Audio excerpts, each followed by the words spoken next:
Bismillahirrahmanirrahim. Assalamualaikum warahmatullahi wabarakatuh. Alhamdulillahi rabbil alamin. Wabihi nasta'inu ala umurid dunya waddin.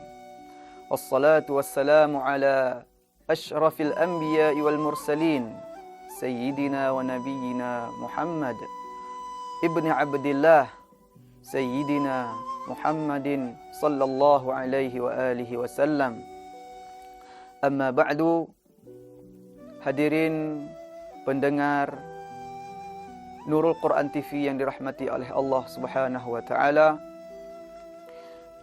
Tiada kata-kata yang paling mulia pada saat ini melainkan kita panjatkan puji beserta syukur kita kepada Allah Subhanahu wa taala, yang mana oleh Allah yang telah memberikan kudrah dan iradahnya serta nikmatnya kepada kita semua, sehingga kita masih berada di bulan suci Ramadan yang mulia ini. Dalam hal itu juga sudah menjadi sebuah kewajiban bagi kita seorang hamba untuk selalu bersyukur atas nikmat Allah Subhanahu wa taala. Kemudian selawat dan salam janganlah bosan-bosan kita kirimkan kepada baginda mulia, yaitu Nabi besar Muhammad sallallahu alaihi wa alihi wasallam, yang mana oleh Nabi Muhammad sallallahu alaihi wa alihi wasallam yang telah membawa umat manusia dari alam jahiliyah dulunya, dari alam menyembah berhala kepada alam menyembah dan mengenal Allah Subhanahu wa taala. Hadirin sidang pendengar Nurul Quran TV yang dirahmati oleh Allah Subhanahu wa taala. Pada kesempatan ini marilah kita sejenak mengulang kaji tentang amalan-amalan yang mungkin kiranya luput ataupun lupa bagi kita untuk mengingatnya, yang bahwasanya amalan-amalan tersebut ketika di bulan Ramadan sangatlah berharga, yang mana amalan-amalan ini mungkin kita luput untuk mengingatnya ataupun luput dalam mengamalkannya, terlebih-lebih di bulan suci Ramadan. Salah satu di antaranya yang pertama yaitu adalah memperbanyak membaca Al-Quran Al-Karim di bulan suci Ramadan. Dikarenakan di bulan suci Ramadan Al-Quran diturunkan di dalamnya, sebagaimana Allah Subhanahu wa taala berfirman, "Syahrul Ramadan alladzi unzila fihi al-Quran hudal linnas." Yang bahwasanya Al-Quran itu diturunkan di dalam bulan suci Ramadan sebagai petunjuk bagi manusia. Tidak hanya petunjuk bagi umat Muhammad semata, akan tetapi petunjuk bagi seluruh manusia yang ada di dunia. Oleh karena itu, momentum Ramadan yang selalu ditunggu-tunggu oleh umat Islam seluruh dunia khususnya, selalu kita manfaatkan untuk kita menghabiskan waktu kita untuk membaca Al-Quran, yang sebagaimana di hari-hari biasa kita mendapatkan kebaikan dari satu ayah, yaitu 10 kebaikan. Jikalau kita membacakan Alif Lam Mim, itu 3 huruf, maka 30 kebaikan kita dapat di dalamnya. Maka di bulan Ramadan Allah lipat gandakan menjadi 1 kali lipatan, yaitu menjadi 300 kebaikan Allah berikan kepada kita ketika kita membaca Al-Quran, itu 3 huruf. Kemudian amalan-amalan selanjutnya yaitu menyegerakan akan berbuka dan juga mentakhirkan akannya sahur, sebagaimana Rasulullah sallallahu alaihi wasallam memerintahkan kepada kita untuk bergegas ataupun menyegerakan berbuka. Ketika kita mendengarkan beduk berbunyi, maka bergegaslah atau bersegeralah untuk berbuka puasa karena ada keberkahan di dalamnya.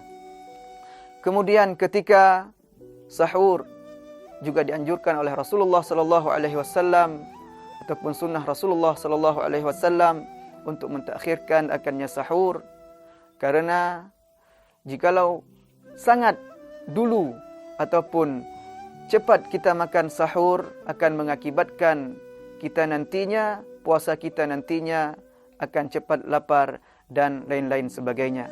Akan tetapi yang perlu kita ingat, sahur ini adalah dianjurkan, disunnahkan oleh Rasulullah sallallahu alaihi wasallam sebagaimana sabda Rasulullah sallallahu alaihi wasallam, tasahharu fa inna fi suhuri barakah, bahwasanya bersahurlah karena di dalam sahur itu terdapat keberkahan, begitu kata Rasulullah sallallahu alaihi wasallam.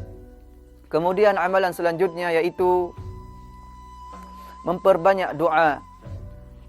Hadirin sidang jamaah pendengar Nurul Quran TV yang dirahmati oleh Allah, terlebih-lebih di bulan suci Ramadan, kita seyogyanya lah mestinya kita memperbanyak doa kepada Allah Subhanahu wa taala, memperbanyak munajat kepada Allah Subhanahu wa taala, terlebih-lebih di hari-hari ataupun di waktu-waktu yang dijanjikan oleh Rasulullah sallallahu alaihi wasallam.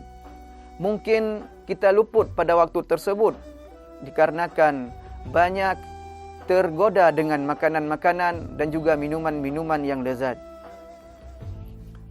Ketika kita berpuasa, maka di waktu berbuka, doa-doa kita pada saat itu diterima oleh Allah Subhanahu wa taala. Kemudian amalan-amalan selanjutnya yaitu memperbanyak akan istighfar. Sebagaimana Rasulullah sallallahu alaihi wasallam bersabda, "Man lazimal istighfar ja'alallahu lahu min kulli hammin faraja wa min kulli dhaiqin makhraja wa yarzuquhu min haitsu la yahtasib." Yang artinya yaitu perbanyaklah oleh kalian untuk beristighfar kepada Allah Subhanahu wa taala, karena dengan memperbanyak beristighfar Allah akan bukakan jalan keluar dari setiap kesusahan, dan juga Allah akan berikan kemudahan-kemudahan pada seseorang yang berbanyak istighfar, dan juga Allah akan memberikan rezeki-rezeki yang tidak disangka-sangka. Maka oleh karena itu Allah Subhanahu wa taala juga berfirman, "Wa yumdidkum bi amwal", kata Allah. Allah limpahkan harta-harta bagi siapa? Bagi orang-orang yang senantiasa beristighfar kepada Allah Subhanahu wa taala.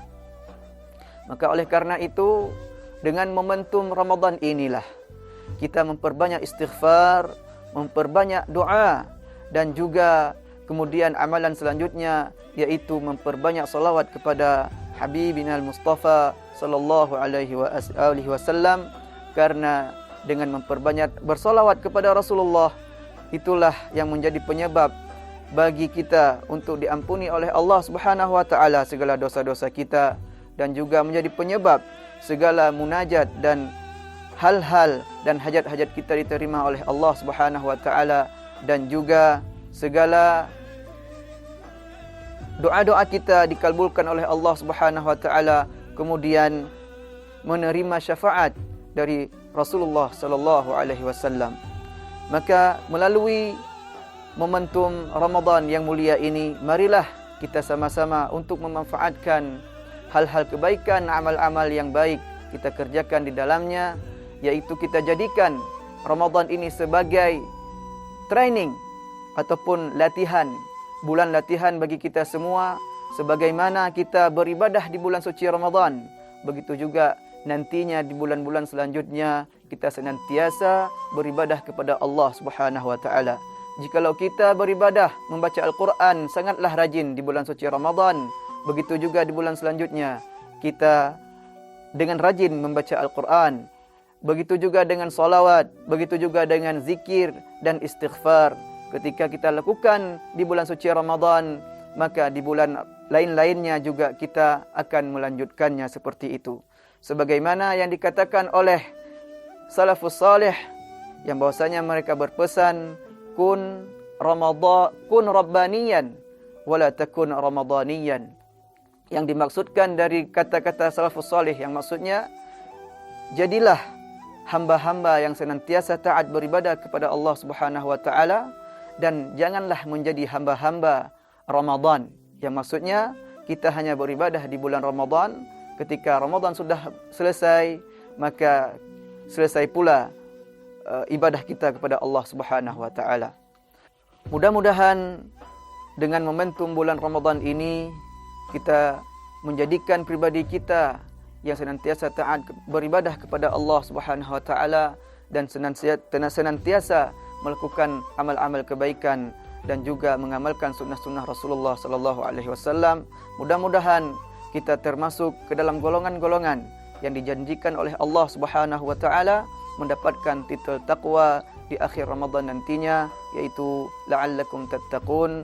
Dan juga semoga kita selalu berdoa, semoga kita diberikan umur panjang sehingga kita bisa kembali dengan berjumpa dengan Ramadan di tahun-tahun selanjutnya. Hadanallahu iyyakum ajma'in. Mohon maaf atas segala kekurangan. Assalamualaikum warahmatullahi wabarakatuh.